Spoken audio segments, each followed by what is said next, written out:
আপনারা এখানে সকলেই মেডিকেলের সাথে সম্পর্কিত, মেডিকেলের শিক্ষক, মেডিকেলের স্টুডেন্ট আপনারা। আমি আপনাদের একটা সাবজেক্টে, আমরা তো হাসপাতালের ফ্যাসিলিটি, ডাক্তারদের বেতন ভাতা দিয়ে বিভিন্ন বিষয় আমরা আলাপ করলাম, একটা বিষয়ে মনে হয় বোধহয় আমরা এড়িয়ে গিয়েছি।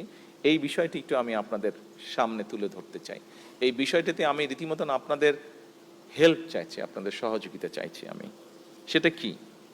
সেটা হচ্ছে যে স্বাস্থ্য এবং চিকিৎসা ব্যবস্থার সঙ্গে কিন্তু মেডিকেল ওয়েস্ট, মেডিকেল বর্জ্য ব্যবস্থাপনার বিজ্ঞানসম্মত সায়েন্টিফিক ডিসপোজ কিংবা অপসারণের বিষয়টা ওতপ্রোতভাবে জড়িত। আমরা যদি এখন সবাই একটা ইন্সপেকশনে বেরোই ঢাকা মেডিকেল কলেজে, খুব সম্ভবত ঢাকা মেডিকেল কলেজের প্রিন্সিপাল সাহেব এখানে আছেন, তারপরেও যদি বের হই আমরা ঢাকা মেডিকেল কলেজটাকে যদি রাউন্ড দিই, সবগুলা করিডোর যদি ঘুরি, আমার মনে হয় এই ব্যাপারে সবাই আমরা একটু লজ্জাই পাবো খুব সম্ভবত। এখানে আমার মনে হয় শুধু যে যারা এটার সাথে জড়িত, এই কাজটার সাথে জড়িত, এখানে শুধু যে তাদের দায়িত্ব তা না, এটা আমার মনে হয় আমাদের সকলের দায়িত্ব। এটা একটা কমন সেন্সের ব্যাপার। এই বিষয়টাকে বোধহয় আমরা কমন সেন্স হিসেবে নিয়ে এখানে যদি আমরা সবাই অবদান রাখি, সবাই যদি আমরা একটু একটু করে চেষ্টা করি, তাহলে আমরা একটা পরিষ্কার, শুধু নতুন বিল্ডিং হলে তো হবে না, বিল্ডিংটার পরিবেশটা তো আমাদের রক্ষা করতে হবে।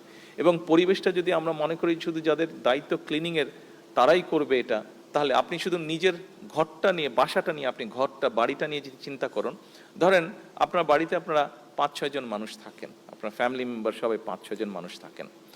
আপনার একার দায়িত্ব হচ্ছে, আমরা একটা ঘটনা মানে আমরা চিন্তা করি বিষয়টা কিভাবে, আপনার একার দায়িত্ব হচ্ছে যে আপনি পুরো বাড়িটা, প্রত্যেকটা রুম বাথরুম সব পরিষ্কার করবেন, আর সবার দায়িত্ব হচ্ছে যে ময়লা করা।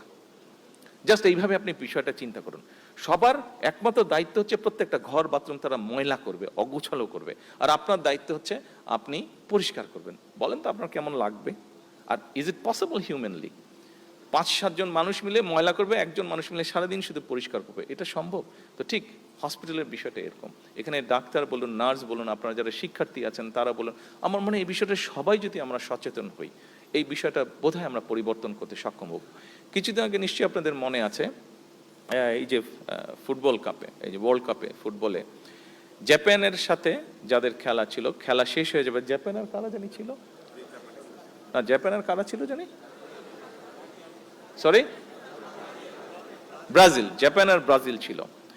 তো স্বাভাবিকভাবে স্টেডিয়াম 2 ভাগ হয়ে বসছে, জাপানের দর্শক সাপোর্টাররা একদিকে বসছে, ব্রাজিলের একদিকে বসছে। খেলা শেষ হয়ে যাওয়ার পরে যে জিনিসটা কেউ করেনি, জাপানিজরা সেই জিনিসটা করেছে। কি হয়েছে, তারা যেখানে ছিল, তারা স্বাভাবিক এতক্ষণ ধরে খেলা দেখছে, খাওয়া দাওয়া সবকিছু হচ্ছে, জাপানিজ দর্শকরা যাবার সময় প্রত্যেকে বিন ব্যাগ করে, গ্রুপে গ্রুপে বিন ব্যাগ করে সব ময়লাটা সাথে করে গুছিয়ে তারা নিয়ে চলে গিয়েছে।